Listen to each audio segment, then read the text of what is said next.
Hey what's up guys, welcome back to the channel.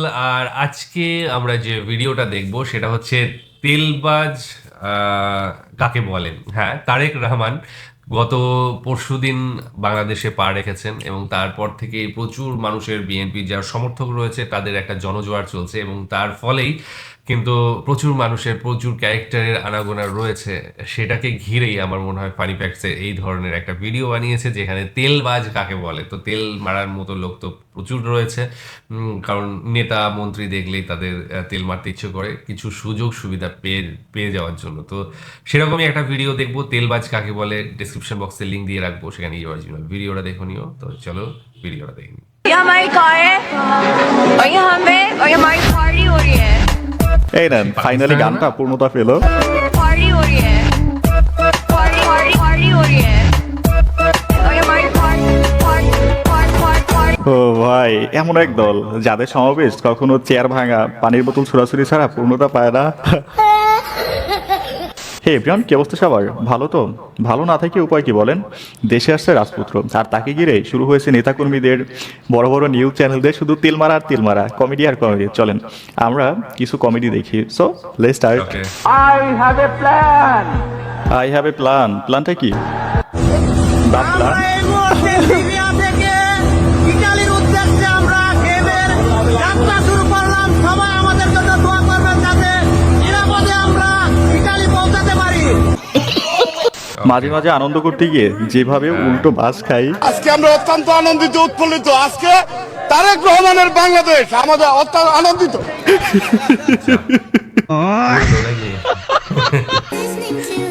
কত বছর পরে এই আনন্দ মারপেটের তো কোনো পাই নাই যে আমাদের নেতা আমাদের মাঝে আসছে।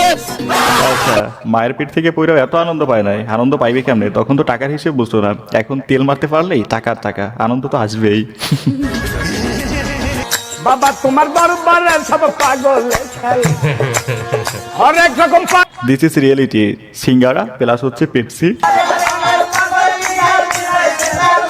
বাবা হরেক রকম পাগল দিয়ে ভাই, দেশে কমেডি আর কমেডি।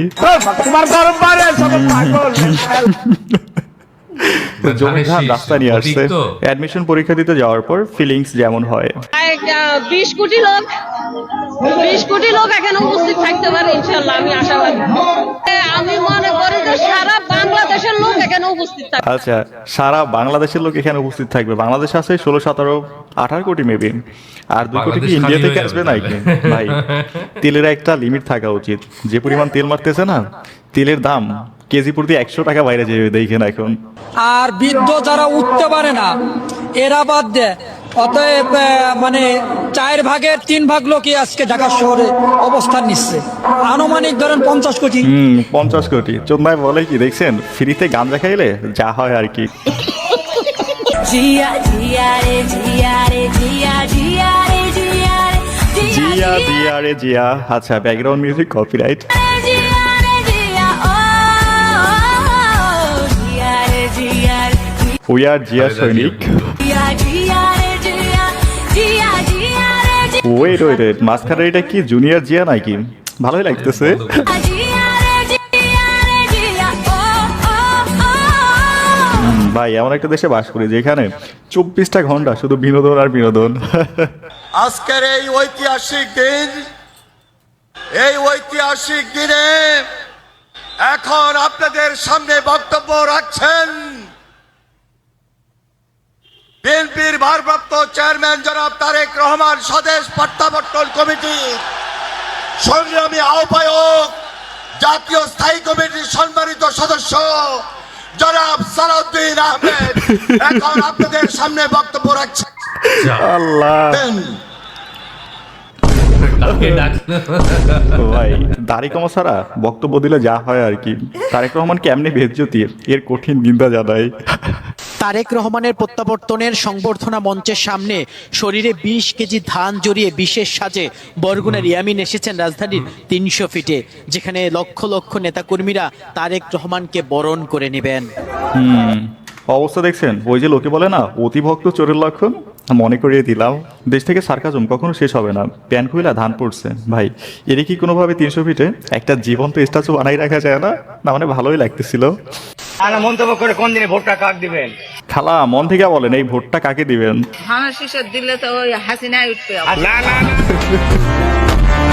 হাসিনা কবে খালা থেকে? বুঝে গেছে কোনো ভেজাল নাই।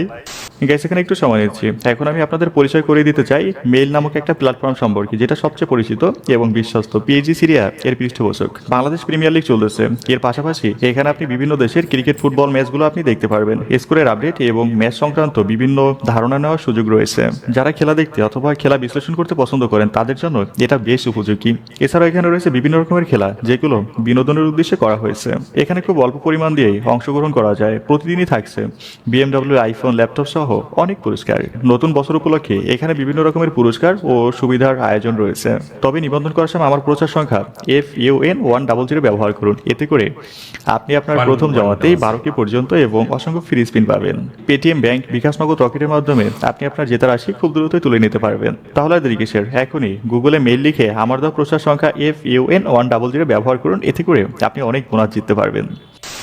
কত বিপ্লবী বন্ধুর রক্তের বন্দিশালা ওই শিকল ভাঙা। ভাই স্বাধীনতার পর থেকে এমন দৃশ্য খুবই বিরল। এই পতাকার জন্য কত শত প্রাণ ঝরছে। আজ যদি এই সমাবেশটা জামাতে হতো না তাহলেই দেখতেন দিল্লি স্টার আর প্রথম আলো চুলকানির কোনো শেষ থাকতো না।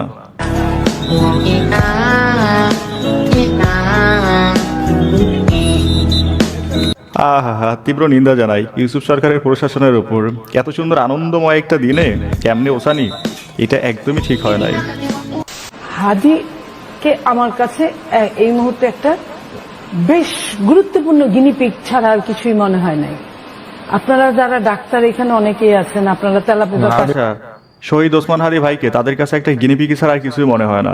অবশ্য নেতার খাটে সারা রাত ঘাম ঝরানোর পরে মুখ দিয়ে যে আবল তাবল বের হবে এটাও স্বাভাবিক। সংক্ষেপে বেডরুম সৈনিককে টকশোতে ডাকলে যা হয় আর কি। এরাই হচ্ছে আওয়ামী লীগ ভার্সন 2।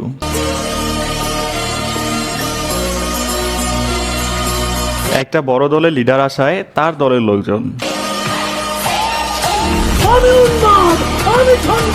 এক হাদি। আচ্ছা, ব্যাকগ্রাউন্ড মিউজিক কপিরাইট।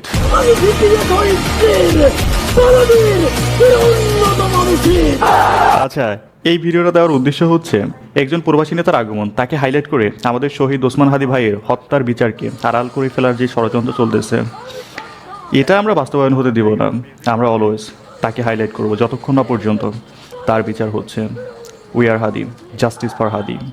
সাহসী সদস্য ওসমান হাদিকে হত্যা করা হয়েছে, ওসমান হাদি শহীদ হয়েছে। প্রিয় ভাই বোনেরা, ওসমান হাদি চেয়েছিল এই দেশের মানুষের জন্য গণতন্ত্র প্রতিষ্ঠিত হোক, এই দেশের মানুষের গণতান্ত্রিক অধিকার প্রতিষ্ঠিত হোক, এই দেশের মানুষ তাদের গণতান্ত্রিক এবং অর্থনৈতিক অধিকার ফিরে পাক।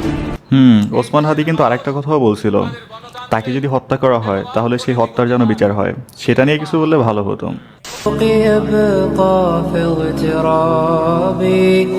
একজন প্রবাসী দেশে ফিরেছেন, তবে কষ্টের কথা তিনি তার পরিবারকে খুঁজে পাচ্ছেন না এবং তিনি তার গাড়ি খুঁজে পাচ্ছেন না। তিনি এই আচ্ছা, একটু থামিয়ে নেই, ব্যাকগ্রাউন্ড মিউজিক মেবি কপিরাইট।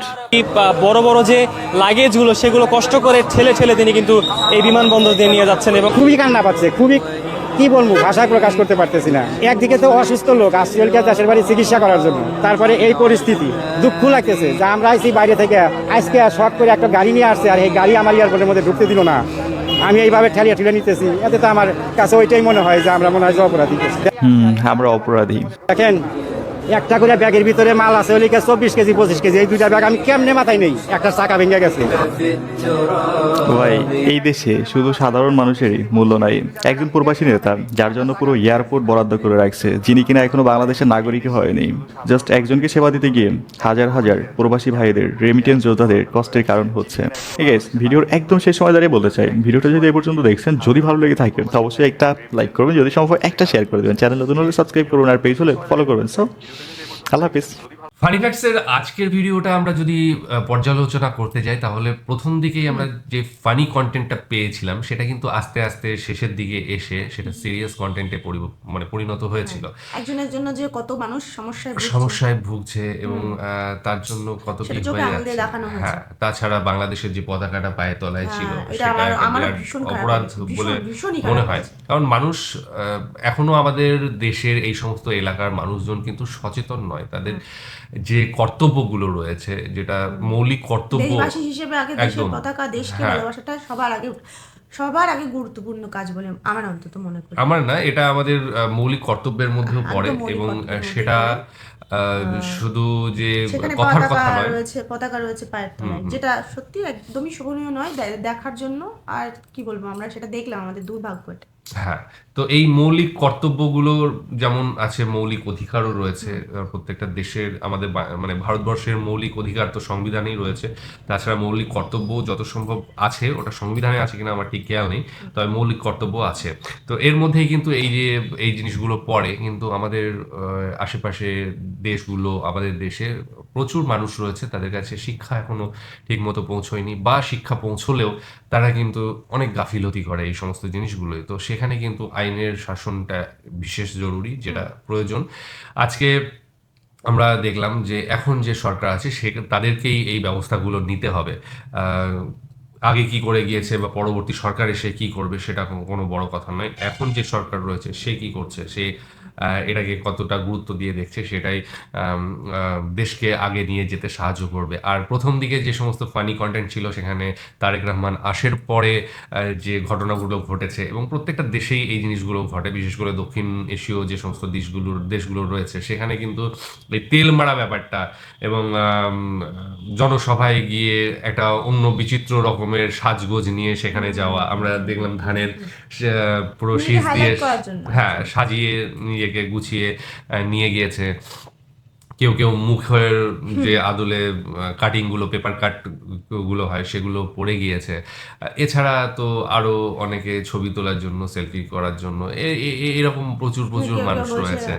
বাংলাদেশের জনসংখ্যা 18 কোটি, কেউ কেউ বলছে 50 কোটি লোক, 50 কোটি লোকজন জমা হয়েছিল। এই বিভিন্ন ধরনের মানুষ দেখা যায়। এটা বিশেষভাবে আমি বলবো না যে এটা মানুষের মধ্যে বৈচিত্র্য থাকে, আমরা এই ধরনের জিনিস দেখতে পারি। এগুলো তেল মারা আমি খুব বড় জোর বলা যাবে না, শুধু তেল মারা না, এটা তাদের আবেগ, তাদের খুশি অনেক সময় কাজ করে এর পিছনে। তাদের অবশ্যই তার নিজের পছন্দের মানুষ, তার নিজের পছন্দের দলের জন্য যাচ্ছে, সেটা প্রত্যেকের ব্যক্তিগত নিজস্ব ব্যাপার থাকে, কার পছন্দ কিরকম, কোন দিকে তার পছন্দ। তো সেই অনুযায়ী আবেগটা কাজ করে, সেখানে আবেগ ভালোবাসা কাজ করে, সেখানে 50 কোটি হয়ে যায়। ঠিক আছে, হ্যাঁ, অনেকে জানেও না যে আসল তথ্যটা জানে না অনেকে। হ্যাঁ, সবাই যে আমাদের এদিকে সবাই শিক্ষিত বা সবাই অ্যাকচুয়াল যে নাম্বারটা সেটা জানে। হ্যাঁ, তো এই ব্যাপারটা নিয়ে যথেষ্ট আলোচনা করা ছিল। তো যাই হোক, ভীষণ ভালো লেগেছে ভিডিওটা, এবং ভীষণ কি বলবো, ভালো তো অবশ্যই লেগেছে, কিন্তু সেটা হচ্ছে কি বলে ওটাকে, আনন্দময় থেকে সেটা সিরিয়াস এর দিকে চলে গেছে। তো ঠিক আছে, ওভারঅল হয়ে যায়, ওগুলো হয়ে যায়। ঠিক আছে, তো আস্তে আস্তে একটা জাতি হিসেবে অবশ্যই এগিয়ে যাবে এবং এগুলো শুধরে যাবে। খারাপ দিকটাও দেখানো উচিত, মজাভাবে নেওয়া হচ্ছে, কেমন ঠিক তেমনি হচ্ছে আসল যে দিকটা, যে একটা মানুষের আসার জন্য সাধারণ মানুষ এবং যারা আলাদা যেসব মানুষেরা প্রবাস থেকে আসছে তাদেরও যে হ্যাম্পার হচ্ছে, তারাও যে অসুবিধায় পড়ছে, সেটা সত্যি এগুলো মনে হয় যে দেখা উচিত, অবশ্যই দেখা উচিত। এবং এই জিনিসগুলো শুধু যে বিএনপির ক্ষেত্রে হয়েছে তা নয়, এটা যে কারোর ক্ষেত্রেই হবে। এটা শুধু বাংলাদেশের ক্ষেত্রে নয়, এটা ভারতবর্ষ, পাকিস্তান, শ্রীলঙ্কা, যে কোনো দেশেই একজন বড় মাপের কেউ লিডার আসলে এই জিনিসগুলো আমাদের ভুগতেই হয়। সেটা ওয়েস্টার্ন কান্ট্রিতে কিন্তু এইগুলো হয় না, যেগুলো আমাদের এইদিকে হয়। এটা যে বিএনপির তারেক রহমান এসেছেন বলেই যে এই জিনিসটা হয়েছে এমন নয়, বা দেশীয় সমস্যা, জাতিগত সমস্যা। অবশ্যই আমরা সেখান থেকে বেরিয়ে আসব। এর আগেও আমরা বলেছি যে হলো তো মাত্র কটা বছর হলো আমাদের স্বাধীনতা পাওয়া, এবং আস্তে আস্তে আমরা অনেক উন্নতি করছি, আগে আরো এগিয়ে যাব। এবং এই যে নাগরিক যে সমস্ত দায়িত্বগুলো, সেগুলো আমরা আস্তে আস্তে শিখে উঠবো, এবং সেই জিনিসগুলো, মানুষ শিক্ষিত হলে হ্যাঁ, দেশ অবশ্যই এগিয়ে যাবে। জীবন হ্যাঁ, ধারণ করে না মানুষ দিয়ে দেশ তৈরি করতে হ্যাঁ। হবে, মানুষ শিক্ষিত হলে অবশ্যই দেশ এগিয়ে যাবে। অবশ্যই। তো যাই হোক, আজকের ভিডিও এই পর্যন্তই। আশা করি ভালো লেগেছে, আর ভালো লাগলে একটা লাইক, শেয়ার আর কমেন্টস করে দিও। আজকের মতো এখানে শেষ করছি, আগামী দিন আবার আসছি অন্য কিছু নিয়ে। ততক্ষণের জন্য স্টে টিউনড।